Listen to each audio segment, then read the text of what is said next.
Ассаламу алейкум. Сіздермен бірге ауыл әлемі арнасы мына күрең атты ұстап әкелдік. Себебі алдында да айтқанмын сіздерге, ыссы күні бұзылған жаман қорада тұрады жайылмай ыссыда. Одан да іште салқын қорада тұрсын деген мақсатта әкелдік. Шөп салып қойдық, міне орып алдына. Біздің ауланың шөбі. Енді соны сүріп те жатыр. Асап жеп жатыр енді. Негізі түскен шөпті жеуі қиындау негізі. Көп жемейді.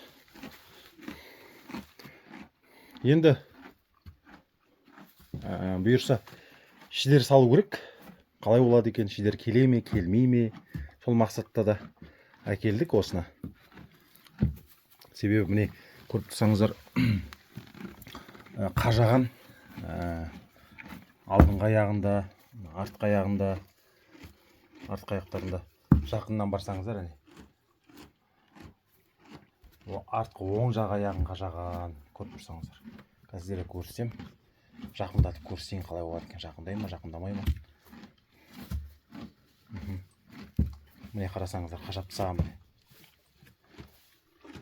Осылай қажап тастайды шпагат шидер қажап тастаған. Енді бұл негізінде аталарымыз, әкелеріміз бақайға салмаған шидер. Қазір көбінесе артқы аяқтың бақайына салады да. Негізінде тірсекке салынады екен. Мен енді өз басым олай салып көрмедім енді. Әкем, атам солай жасаған.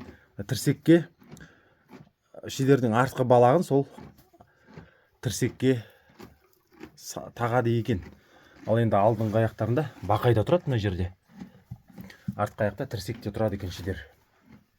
Ал қазір көбісіміз артқы аяқтың бақайына салып тастаймыз, сосын қажайды. Шпагат болғаннан кейін. Енді бұл бақайға салынып үйренген ат мысалға. Енді оны қазір сіз мысалы мен барып тірсекке салсам, қыдығы келіп тебуі мүмкін. Соны ескеру керек.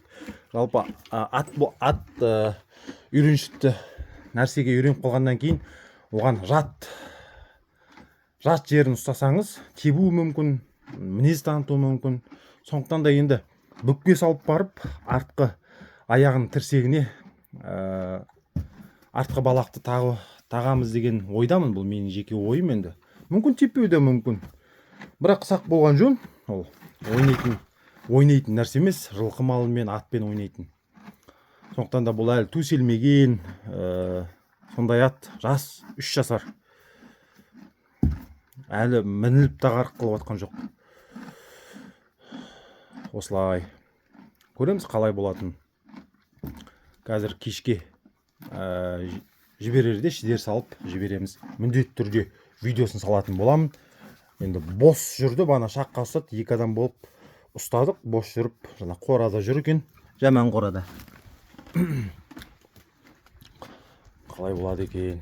Енді жай жақсарып келе жатыр күйі. Жақсарып келе жатыр. Жаңағы шидер мынау міне.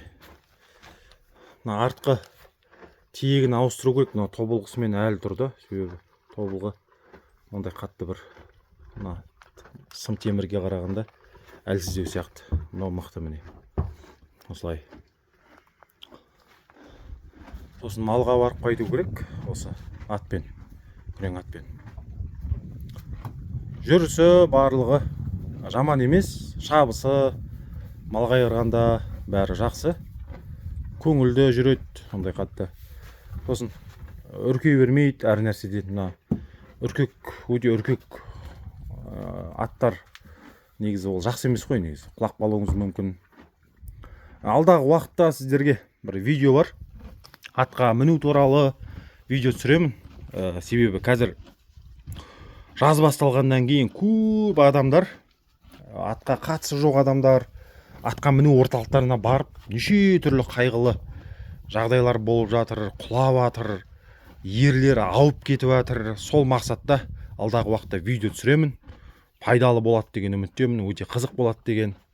Себебі әсіресе жаз мезгілі болғаннан кейін атқа міну орталықтарына көбісі барып жатады. Инструкторлардың қателіктері бар ол жерде, және де клиент тұтынушылардың да қателіктері бар. Сол сол тақырыпта қозғайтын боламын бұйырса. Енді атамнан, әкемнен естіген нәрселердің барлығын сол видеода айтатын боламын. Енді барымша түсінікті тілмен айтуға тырысамын. Осылай қысқасы. Солай. Ал мынау міне шалғы. Атамыздан қалған шалғы. Атамыздан біраз нәрселер қалды, осындай нәрселер. Мынау міне атамның істеген шалғысы әлі тұр. Мынау жұқарып жатыр несі. Орағы дейміз ба, не дейміз? Жұқарып жатыр. Себебі біреулерге бересің, енді бермейді емес, бермесең тағы ұятта. Біреуге берген кезде алатын адамдар оны қолдану білмейді, андай. Бұны әрбір шөпті орған сайын жанып отыру керек. Жанып өзінің қайрағы болады. Жанып отқан кезде ол біразға шейін өткір болады. Ал мынаны міне біздер біреуге беріп, мықты жіңішкеріп қалған, мықты жіңішкеріп тастаған мынаны деген. Мынаны андай қалай айтуға болады, қалай қайраған, оны тек жанисыз, бұны қайрамайсыз жаңағыдай. Бұны жанып жібересіз. Ал мынаны жіңішкертіп тастаған, негізінде ол жалпақтау болып еді. Былтыр біреу алды да осындай нәрсе қылып тастады. Енді дүние ғой, енді оған басты ауыртпаймыз. Бірақ та дей тұрғанмен де осындай енді атамыздан қалған нәрселер ыстық болады, енді әкеме әсіресе. Осылай. Жалпы шалғында үйреніп жатырық, енді қалып бара жатқан нәрселер ғой, бірақ білген артық етпес енді. Сіздермен бірге ауыл әлемі арнасы, құрметті достар. Арнамда қызықты видеолар бар, қарауларыңызға болады, кіріңіздер.